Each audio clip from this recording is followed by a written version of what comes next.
Varume, Mwari ashande nemakuwa.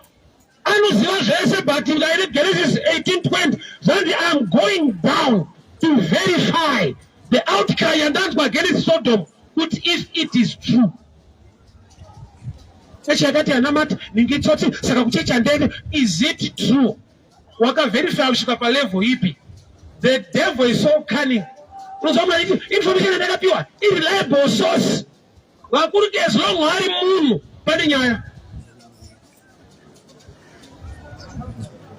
I remember gole pandaka paridza kune imwe nzvimbo so. Dapa example inyaya dzatakangonzwawo. Indakazvuraya, but angari minister one, wakazvuraya sei? Hama dzake dzakazondifonera. Andibamuni munoparidza zvenyu but sekuru vedu havana kuzvuraya. Kana muchida muye kumba tikuratidze zvakaitika. Vakuru, information yepanyika yezvokwadi ndeyaJehovha. Wamwana unzwa kuti wakaita suicide havana. Kaudzwa. Usashande kungonzwa uchingomira painformation yevanhu. People are so wicked. Vanogadzira nyaya dzisipo. Ndineka clip kandakaona kuTikTok so. Chinda aida kuramba mukadzi aimushaira nyaya. Ndobva udza shamwari yake. Shamwari ka. Dauti ndikubuda mumba. Rusiya sina ukiya kuseri kwembe. Chikwa usina wakangopfeka short, usina hembe unogara pambedha madam ari mumba. Uyakangopinda ngosvika kugara pambedha. Madam auti kwa hivi madi unobvadzoka. Stand right. Baba kana pakatorwa picture unozono ndaenda. Chinda anika short ari pambedha wewe ukadzokana mugumbezi. Ovati atiziwane. Unotanga kuseka. Vanhu vanoronga zviri panogadzirwa evidence pasina evidence. Vanhu vari wicked. Yes. Joseph akanopika jeri rekudhonzwa bhachi. Kwete rekudhonza. Kudhonzwa iye. Iwe ndi Joseph chete anogona kupupurana neni kuti aziva kuti munhu ari kutyera ane mhosva vamwe havana. Ukaona uri kuprison chidarika so wati matsaya researcha mushe vamwe vakatokotwa saka variko. Vamwe vakalengwa saka variko. People are wicked. Hamuna munhu wari munyaya kwatidha musikana akasungisa munhu nyaya yerepu pasina nyaya akazopupura hapana renzwera. Kunoendwa kujeri yototongwa kunzi wakarepa usina. Iwo paunoona vari kuprison ungoti matsotsa kweibhuwa. Kana una wisdom haukomende nyaya usina evidence iri complete. It's very tricky and dangerous. Wakaenga baba wako nokuti wakarambana namai vako nokuti wakarerwa kwaamai. Unoda kuti amai vako udziva kuti baba wako anga right ndina ndakaipa. Information yawakapiwa ndeyekuti uende mudhara iyeyo. Baba noti munhu asana muntu vamai anoti inini mwanangu ka. Iri munhu ari right amene baba wako mhepo dzakangosimudza wakaenda. Ukazotsvaga hama dzekababa kana iwo baba wacho. Ukazoudzwa uchaona kuti uri mwana ufanira kujaja. Lemekedza vabereki vako ubude munyaya idzodzo. Why people are wicked. Vanhu vanocreata nyaya varambana dzisinobvira dzaitika. Vamwe vanogadzira nyaya kuti vakuramba munhu asina chaatadza panyika panapa. Saka ukaona single mother ungoti kusarongeka usachengeta dzimba. Kuna tsano vakanakirwa zvekuti havadi mhuri. Amai vaitoda mhura but vakarohwa natsano vakaeredzwa nana marwei. Yongoti vanai mashoko ako aya usina full information imbomira kujaja vanhu. Chengetai mabasa hamuna kurongeka. Akatodzingwa manager ada kupinza hama yake. Haana mhosva yakaitawo. Munhu aizitakambomadzingwa mabasa aya. Unoona hapana nyaya mufana wake ndafanira kupinda. But uri kumushonzi kusarongeka. Uri kuchengeta basa. Marombewa nawo. Andakarongeka vakanditsotsa. Munhu ane wisdom haashandi nehalf truth. Haagoni kujaja nyaya asina both sides of the story. Dai zvaidaro kumakoti kudai kune nyaya kungosvika sokuti uyu andibire foni yangu onzi mutore yaende.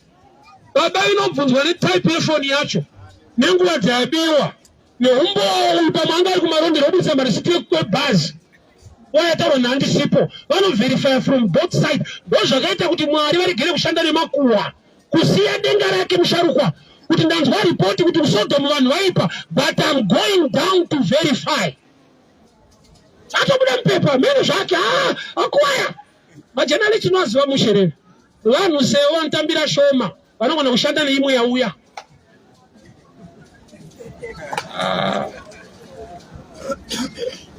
Mukuru wana musungu ere usina mosha ni police vaita fundraising yokuti vapesera kutoita yekugadzira chete zvakakwana ozoti co-op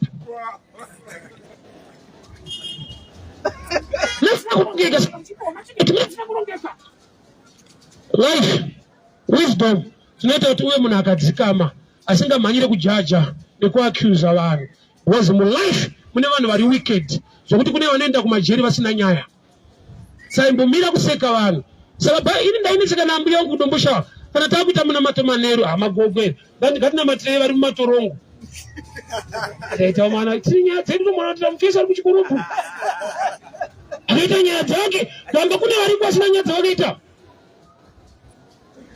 possible life wakuru mukaitora light unopa vanhu mhosva vasina mhosva unovenga mai vako nokuti wakakurira kwababa nehama dzababa mai vako wanga asiri pfambi dherako ndiye akanakirwa nepfambi akabuda pamba vanhu kuti wakurira kwana mudhara vari kuti mamuzi wako wanga ari mawani chikowazowana complete truth kuzoti sori dzimanguva macho vanenge vafa to be too late wakavajaja only nokuti hauna complete information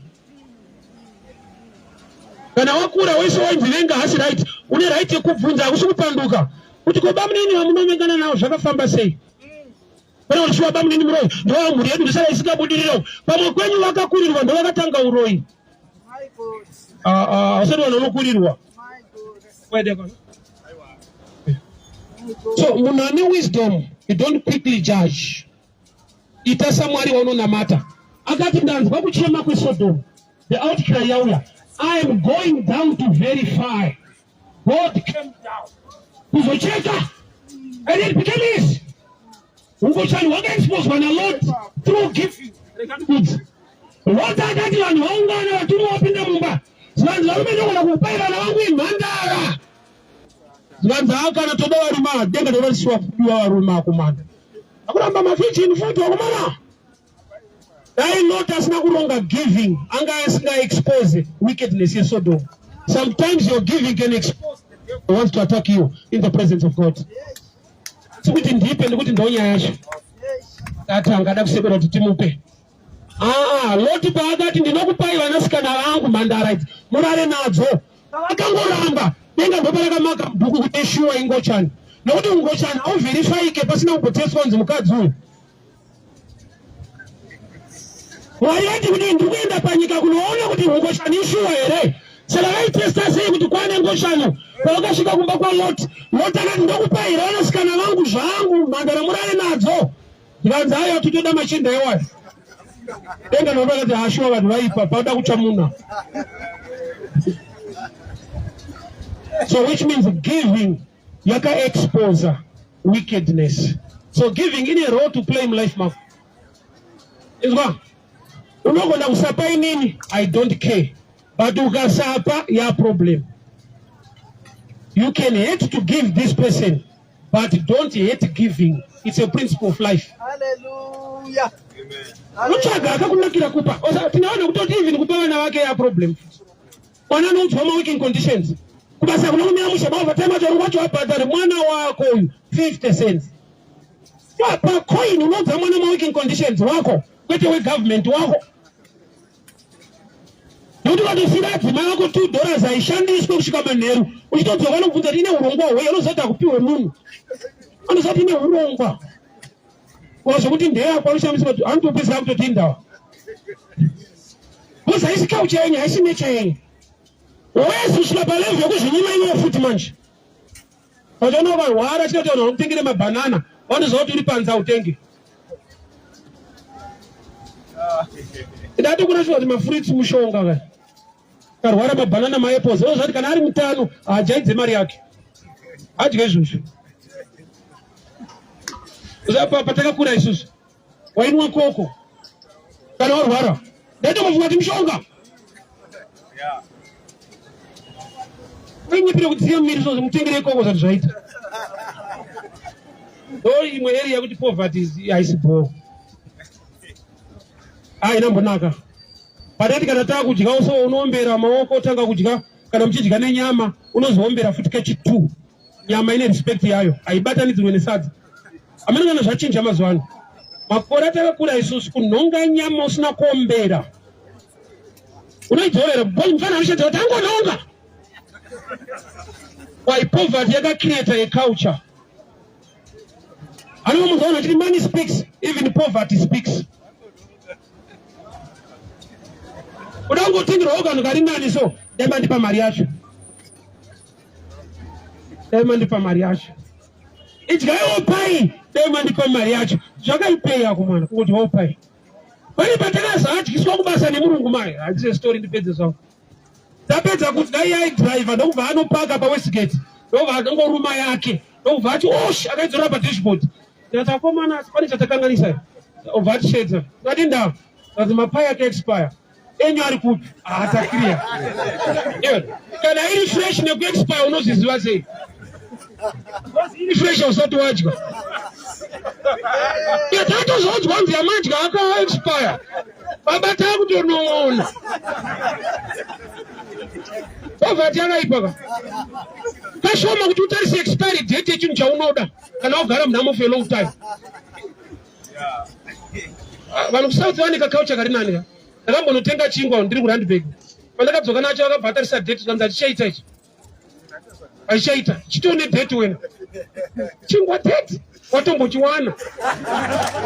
Date rekuitira sei ndauchidada kudaro. But in culture create a poverty. That's namati. Namato wako ni wangu ndio kuti God give me wisdom. Hallelujah. James ati kana kuna sina wisdom, must pray for God to give you the divine wisdom. Why? Wisdom is the principal thing. Father, we thank you for your word. We thank you for